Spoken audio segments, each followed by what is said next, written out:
সব ক্ষেত্রে নিয়োগের সমতা সহ বিভিন্ন দাবিতে রাজশাহী বিশ্ববিদ্যালয়ের শিক্ষার্থীদের রেলপথ অবরোধ, সারা দেশের সাথে ট্রেন যোগাযোগ বন্ধ। সব দিক দিয়ে সারা বাংলাদেশকে পিছিয়ে ফেলে ঢাবিকে অগ্রাধিকার দেওয়া হচ্ছে। আমরা এই ঢাবি তন্ত্র থেকে মুক্তি চাই এবং ডিসেন্ট্রালাইজ বাংলাদেশ হিসেবে বাংলাদেশকে দেখতে চাই।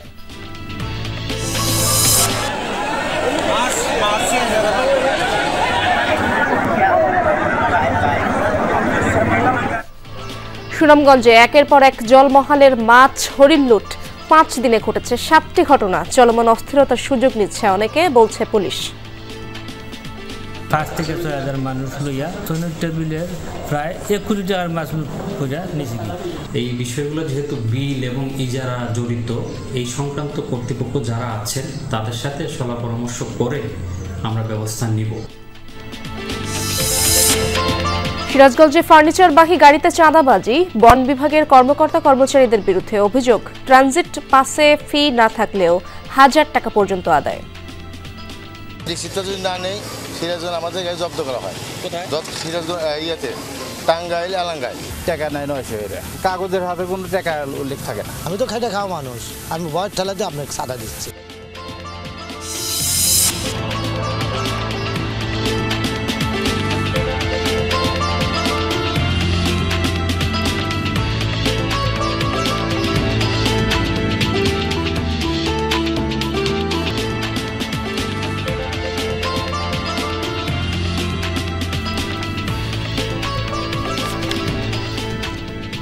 আমন্ত্রণ সংবাদ সারা দেশে, আপনাদের সঙ্গে আছি আমি ইশরাত জাহান।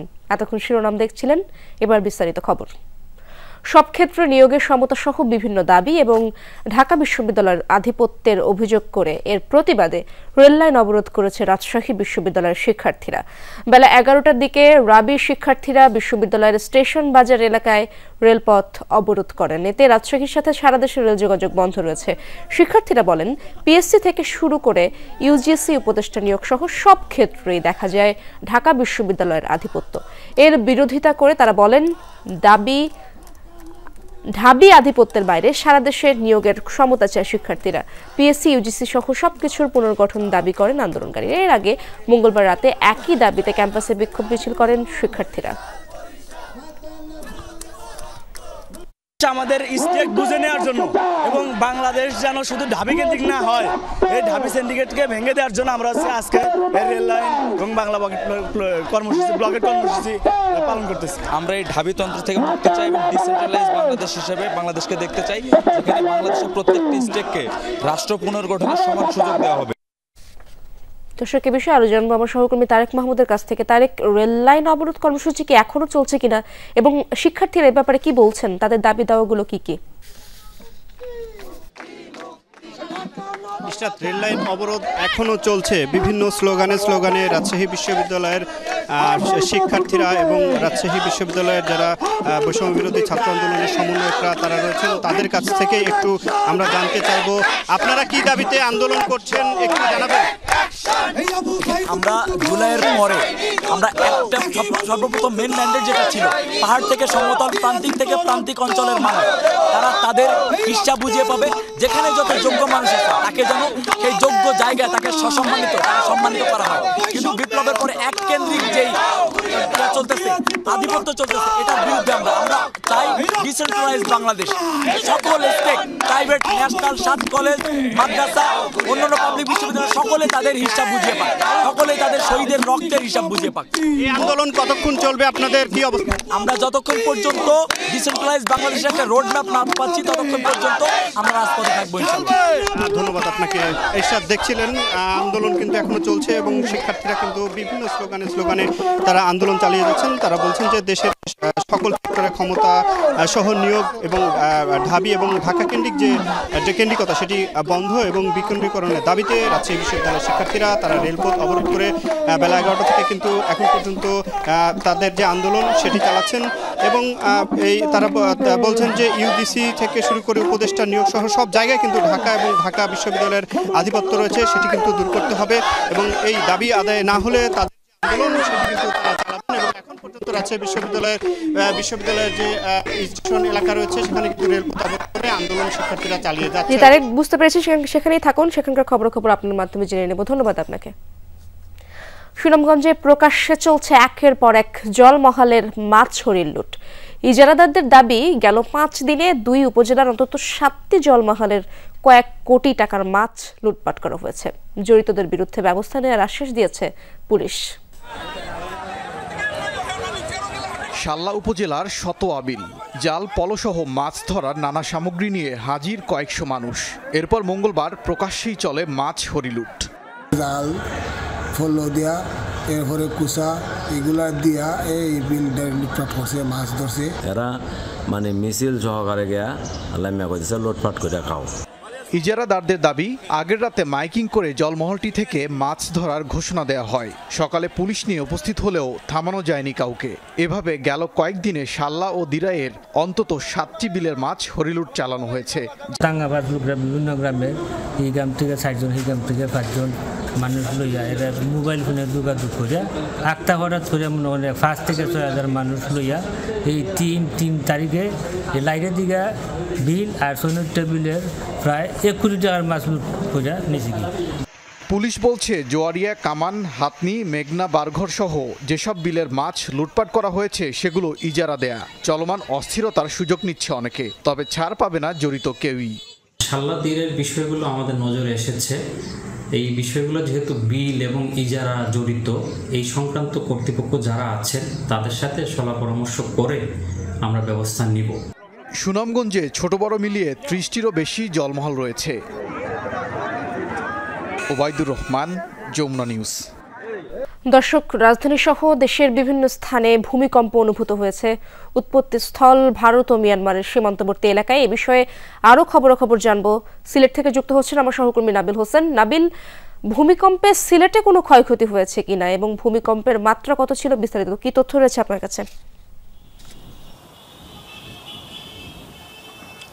ইসরাত, ক্ষয়ক্ষতির কোনো খবর এখন পর্যন্ত আমরা সেভাবে পেয়ে ওঠেনি। আমরা ফায়ার সার্ভিস, সিভিল ডিফেন্স যারা কর্মকর্তা তাদের সাথে কথা বলেছিলাম, তারা বলছেন যে ভূমিকম্পের ক্ষয়ক্ষতির খবর তাদের কাছেও এখন পর্যন্ত আসেনি। তবে আতঙ্কের ছাপ আমরা জনমনে স্পষ্টই লক্ষ্য করেছি। এর মূল কারণ হচ্ছে যে আজকের যে ভূমিকম্প সেটির মাত্রা উৎপত্তিস্থলে 5.6 মাত্রার সেই ভূমিকম্প, এবং আসলে আবহাওয়া অধিদপ্তর বলছে এটি মাঝারি ধরনের ভূমিকম্প।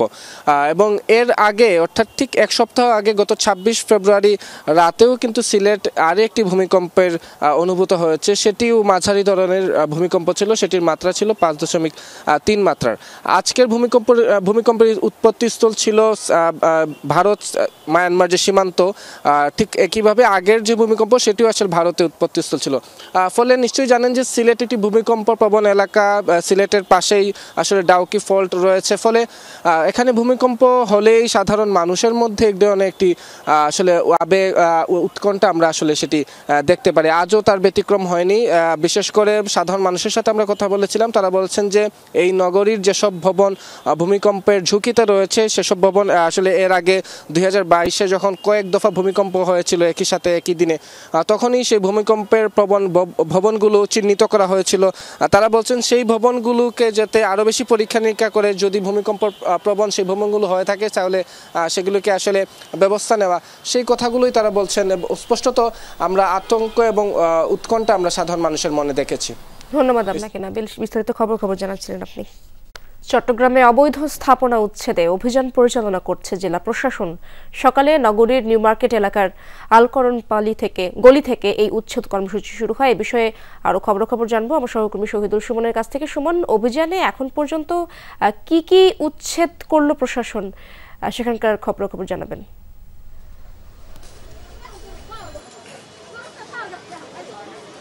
ইশরাত, উচ্ছেদ অভিযান কিছুক্ষণ আগেই শেষ হয়েছেন। যারা জেলা প্রশাসকের ম্যাজিস্ট্রেট রয়েছেন, আইনশৃঙ্খলা বাহিনীর সদস্য রয়েছেন, তারা কিছুক্ষণ আগেই এই যে উচ্ছেদ অভিযানের যে ঘটনাস্থল সেখান থেকে আসলে চলে গিয়েছে। এই মুহূর্তে উচ্ছেদ শেষে কিন্তু জেলা প্রশাসনের পক্ষ থেকে একটি বেষ্টনী দেওয়া হয়েছে। আপনি দেখছেন এখানে টিনের বেষ্টনী দিয়ে যে জায়গাগুলো উচ্ছেদ করে অবৈধ দখলদার, অর্থাৎ এখানে অবৈধ দখলদার বলতে জেলা প্রশাসনের পক্ষ থেকে যেটি আসলে বলা হচ্ছে যে এটি একসময় জেলা প্রশাসনের জায়গা ছিল, কিন্তু সাম্প্রতিক সাম্প্রতিক সময়ে আইনের অর্থাৎ আইনগত প্রক্রিয়া শেষ করে কিন্তু আলবার্ট সরকার নামে একজন এই জায়গাটির মালিকানা পায় এবং পরবর্তীতে তাকে আসলে মূলত এই জায়গাটি বুঝিয়ে দিতেই জেলা প্রশাসনের পক্ষ থেকে এই অভিযান চালানো হয়েছে। মূলত এই যে জায়গাটি সেটি একজন ইহুদি বংশোদ্ভূত একজন, তার নাম হচ্ছে ডেভিড এজিকেল, তার জায়গা ছিলেন। তিনি 1964 সালের আগে এই জায়গাটি ফেলে দেশের বাইরে চলে যান। পরবর্তীতে এটি জেলা প্রশাসকের আন্ডারে থাকে এবং এখানকার যারা ভাড়াটিয়া তারা কিন্তু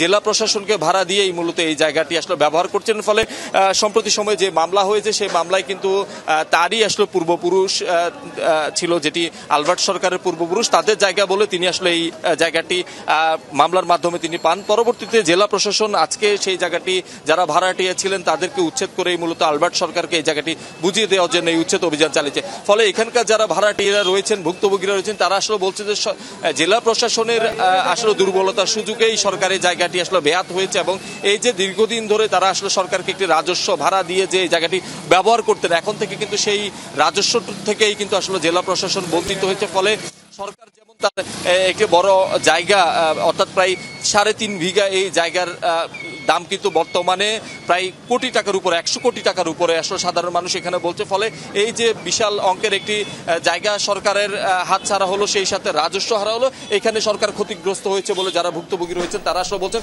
সেই সাথে নোটিশ না দিয়ে এমন উচ্ছেদে তারা ক্ষোভ প্রকাশ করেছেন। ধন্যবাদ আপনাকে সুমন। সিরাজগঞ্জে বন বিভাগের কিছু অসাধু কর্মকর্তা কর্মচারীর বিরুদ্ধে সড়ক মহাসড়কে কাঠ ও ফার্নিচারবাহী গাড়িতে চাঁদাবাজির অভিযোগ উঠেছে। এক জেলা থেকে আরেক জেলায় ব্যবসায়ীদের কাঠের আসবাবপত্র পরিবহনের জন্য ট্রানজিট পাস দেওয়ার ক্ষেত্রে ফি নেওয়ার বিধান না থাকলেও চলছে টাকা আদায়। হয়রানির ভয়ে টাকা দিতে বাধ্য হচ্ছেন বলে জানিয়েছেন পরিবহন চালক ও ব্যবসায়ীরা। সিরাজগঞ্জ কাজীপুর আঞ্চলিক সড়কের রহমতগঞ্জ এলাকা। কাঠের তৈরি ফার্নিচারবাহী পিকআপ বা ট্রাক থেকে টাকা আদায়ের এই চিত্র প্রতিদিনের। সড়কে প্রকাশ্যে চাঁদাবাজির সাথে জড়িতরা কোনো রাজনৈতিক দলের নয়, খোদ বন বিভাগেরই কর্মকর্তা কর্মচারীদের লোক তারা। এক জেলা থেকে আরেক জেলায় ব্যবসায়িক উদ্দেশ্যে গ্রামীণ কাঠের ফার্নিচার নিতে হলে বনজ দ্রব্যের হস্তান্তরকরণ পাস বা ট্রানজিট পাস নিতে হয় বন বিভাগ থেকে। ব্যবসায়ী ও পরিবহন চালকরা বলছেন, এই পাস দেওয়ার ক্ষেত্রে কোনো ফি নেওয়ার বিধান না থাকলেও আদায় করা হচ্ছে 800 থেকে 1000 টাকা। রহমতগঞ্জ ছাড়াও ফকিরতলা, কাজীপুর মোড় ও ঝাওয়েল পয়েন্টে পাস দেওয়ার নামে চলছে চাঁদাবাজি। অন্য জেলা থেকে আসা গাড়িতে পাস থাকলেও আদায় করা হয় 300 টাকা করে। টিভিতে আমার তো নিচে 1000 টাকা করে। এই টাকাটা কারা নেয়? এটা ফরেস্টের অফিস নেয়। 800 টাকা করে নেয়। ফোন দিলে পরে ওরা লেখে রাখলে পরে রাস্তা থেকে আমরা নিয়ে যাই। আলতাপ না থাকলে তার ছেলেকে পাঠায়। আর ছেলেকে দিয়ে পাঠায় এখান থেকে আমরা নিয়ে যাই। কত টাকা? টাকা নেয় 900 করে। কাগজের হাতে কোনো টাকা উল্লেখ থাকে না। আমি তো খেটে খাওয়া মানুষ, আমি ভয় ঠেলাতে আপনাকে সাদা দিচ্ছি। রিসিপ্টটা যদি না নেই সিরাজগঞ্জ আমাদের গাড়ি জব্দ করা হয়। কোথায়? সিরাজগঞ্জ ইয়েতে টাঙ্গাইল এলাঙ্গায়। ভিডিও ফুটেজে যাকে টাকা আদায় করতে দেখা যাচ্ছে তিনি সিরাজগঞ্জ বন বিভাগের বোটম্যান আলতাফ হোসেনের ছেলে। ক্যামেরার উপস্থিতি টের পেয়েই সটকে পড়েন তিনি। আর বন বিভাগের কর্মী আলতাফ দায় এড়িয়ে বললেন, টাকা আদায়ের বিষয়ে বলতে পারবেন তার ঊর্ধ্বতন কর্তা। যে আমার অথরিটি আছে সে আমাকে যা বলবো আমার করতে বাধ্য, না করলে পরে আমার ফল্টে ফেলাইব। এই টাকাগুলো কি করেন? উনি জানেন, ওই রেঞ্জ অফিসের ভারপ্রাপ্ত কর্মকর্তা উনি জানেন। এই টাকা পয়সা নেয় না কি নেয়, কাগজ একেবারে দেয়, সব উনি বলতে পারবো। তবে অভিযোগ অস্বীকার করেছেন বন বিভাগের ভারপ্রাপ্ত কর্মকর্তা। টাকা যে নেওয়া হয়, টাকা নেওয়ার সম্বন্ধে আমার কোনো জানা নাই। আমার যে প্রতিনিধি বন বিভাগের তার দিছি, এখন সে যদি আমার এই আলতাফ মিয়ারে দেওয়া আমি জানি সেই দিচ্ছে। এ বিষয়ে কখনো কোনো অভিযোগ পাননি বলে জানিয়েছেন পাবনা বিভাগীয় বন কর্মকর্তা। তদন্ত করে ব্যবস্থা নেওয়ার আশ্বাস তার। ট্রানজিট পারমিট নেওয়ার ক্ষেত্রে টাকা নেওয়ার কোনো সুযোগ নাই। যে অভিযোগটা আমি শুনলাম, আমি এ ব্যাপারে তদন্ত করব এবং খুব দ্রুতই এটার সুরাহা হবে ইনশাআল্লাহ। সিরাজগঞ্জে সড়ক মহাসড়কে কাঠ ও ফার্নিচারবাহী গাড়ি থেকে প্রতিদিন প্রায় লাখ টাকার চাঁদা আদায় হয় বলে জানিয়েছেন ব্যবসায়ীরা। জাহিদ হাসান, যমুনা নিউজ। দর্শক, এই ছিল সংবাদ সেরা দেশের এখনকার আয়োজনে। এতক্ষণ যারা সঙ্গে ছিলেন সবাইকে ধন্যবাদ।